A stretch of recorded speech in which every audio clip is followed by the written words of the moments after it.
Samba Dieng, je suis le DG de COSWEL. Aujourd'hui, il nous faut beaucoup échanger, beaucoup informer, beaucoup sensibiliser les différentes parties prenantes. Quand on parle de parties prenantes, il faut retenir que nous parlons des usagers en tant que tels et des installateurs. Aujourd'hui, on ne peut pas mettre en place une politique de sécurité sans pour autant former, sensibiliser ces différentes parties prenantes. Les électriciens sont au premier niveau, parce qu'en réalité, quand on doit former, c'est les électriciens qu'on forme en premier lieu. Et ensuite, une formation va suivre par rapport aux différents usagers. Ça, c'est une formation continue qui va se passer de manière perpétuelle et récurrente. Y a-t-il un problème particulier qui vous a poussé à aller justement dans le sens de l'organisation de cette activité? Oui, comme je l'ai dit tantôt, l'organisation de cette activité-là, ça part dans le sens de la sensibilisation. Parce qu'on ne peut pas mettre en place, comme je l'ai dit encore tantôt, une politique de sécurité sans pour autant sensibiliser les concernés. En dehors des marchés, on va parler des marchés, mais les marchés, bon, c'est des ERP, établissements recevant du public. Mais les compétences de COSWEL ne se limitent pas au branchement. Les compétences de COSWEL, c'est au niveau des installations intérieures.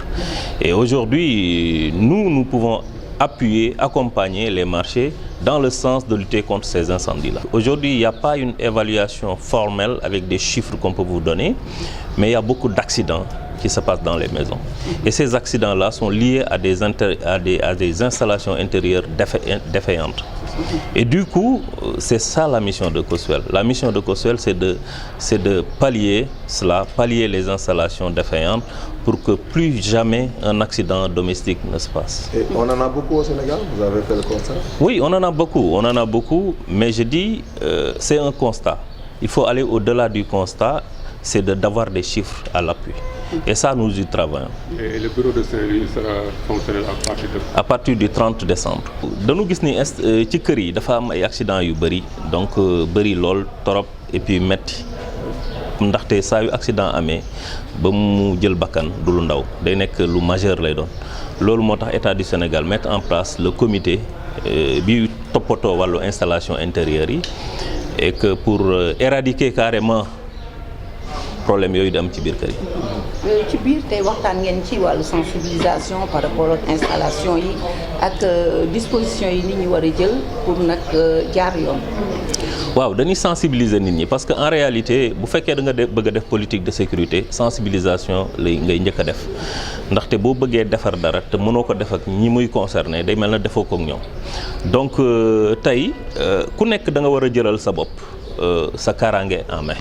Ça veut dire que même bu COSWEL ñëwul woon wala ñu defal la ko exigence yow yaa war a toog ba si yàgg nga woo COSWEL nga ne ko ñëwal xoolal ma sama installation yi ndax baax na wala baaxul. mbir mi fu mu toll ci Sénégal natt ngeen ko wala ci ngeen di liggéey wala.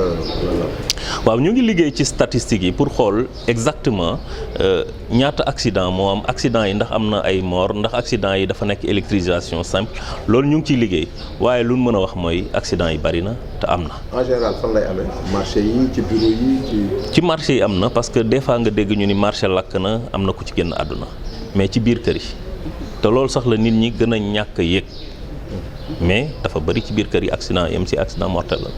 mais comment ça se passe nit ñi dañuy abonné ou bien COSWEL moom mooy dem si ñoom pour bénéficier de ces services. ñaari mbir moo am bu fekkee ni amagoo courant pour nga dem Senelec il faut nga jaar ci COSWEL ba pare pour nga mën a am électricité mais bu fekkee ni yow sa kër am na électricité ba pare pour sa propre sécurité mën nga dem nga gis COSWEL nga ni ko dama bëgg nga ñëw xoolal ma sama installation ndax nekk na woon norme. yéen a ngi ubbi fanweeri fan ci weer bi fii ci Ndar ñi ciy liggéey nan ngeen leen di jëlee wala dafa am ñu ngeen di indi. waaw ñun leen fas yéene jël mooy dañu fas yéene dëkk bu nu dem inspecteurs yi ñuy jël ak yooyu yëpp ñu jël ko ci dëkk ba mu nekk parce que dañu bëgg a def inclusion boole ñëpp ci biir comme ça mbir mi dana gën a yemb pour waa dëkk bi. Sidi Guissé Diong adjoint gouverneur de Saint-Louis chargé des affaires administratives. di wax rek ne dañuy rafetlu tey rencontre bi nga xam ne organisé nañ ko fii ci gouvernance su Saint-Louis ànd ci ak directeur général COSWEL mu nekk rencontre bu am solo boo xam ne ni tax na ñu gën a xam COSWEL lan mooy ay mission mais COSWEL également lan mooy ay activité am liñ ci mën a tënk rek ci loolu mooy COSWEL mooy vérifier di contrôler installation électrique yi di ko def ci biir kër yi di ko def également